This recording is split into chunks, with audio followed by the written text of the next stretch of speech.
Simple, compound, complex sentence. క్లాజ్ను ఆధారంగా చేసుకొని వాక్యాన్ని 3 రకాలుగా విభజించినారు.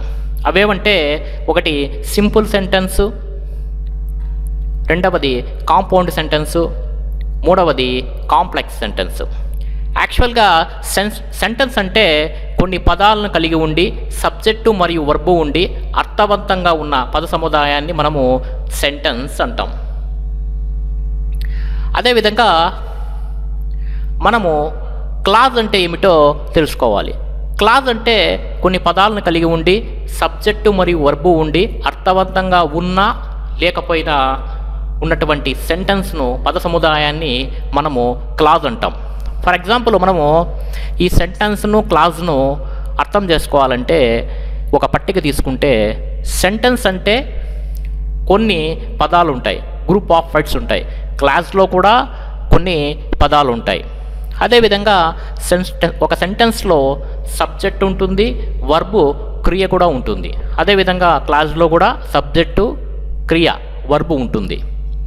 సో ఈ సెంటెన్స్ వచ్చి మీనింగ్ కంప్లీట్గా ఉంటుంది. For example, he is poor, అదే అంటే అతడు పేదవాడు. ఇక్కడ సెంటెన్సు కంప్లీట్గా ఉంది.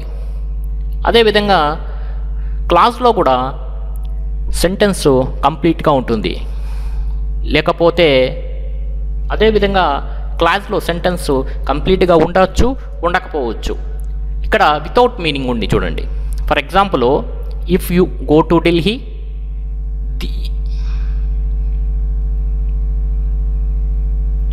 సో అన్ని వాక్యాలు క్లాజులే కానీ క్లాజులన్నీ వాక్యాలు కావు. ఇంకంప్లీట్గా ఉండేటివన్నీ వాక్యాలు కావు. సో మనము క్లాజ్ను మళ్ళీ 2 రకాలుగా విభజించవచ్చు. అవి ఒకటి మైన్ క్లాసు, రెండవది సబార్డినేట్ క్లాస్. యాక్చువల్గా ఈ మైన్ క్లాస్ అంటే టెన్స్ను కలిగి ఉండి పరిపూర్ణ అర్థాన్ని ఇచ్చే వాక్యాన్ని మనము మైన్ క్లాజ్ అని అంటాం. For example, he is poor, అతను ఒక పేదవాడు. అంటే దీంట్లో టెన్స్ ఉంది మరియు పరిపూర్ణమైనటువంటి అర్థాన్ని ఇస్తూ ఉంది. ఇటువంటి క్లాజ్ను మనము మైన్ క్లాజ్ అని అంటాం. I saw you.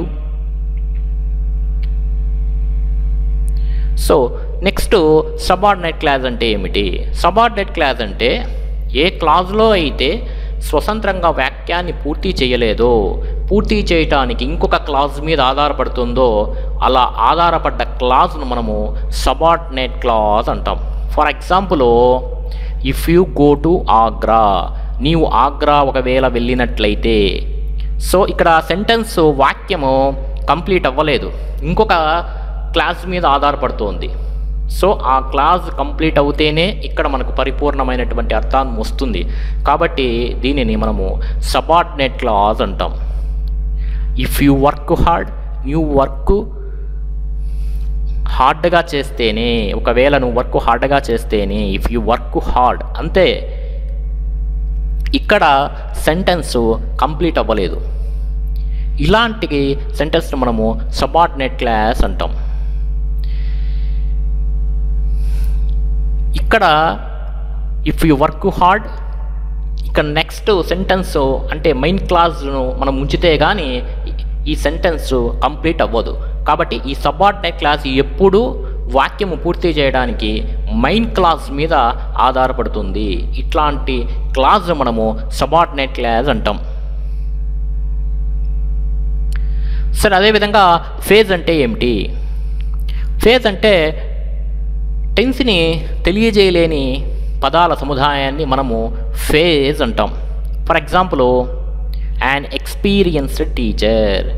An experienced teacher అనే వాక్యంలో మనకు టెన్స్ లేదు. సో అదేవిధంగానే on account of, on behalf of, reaching the place in time.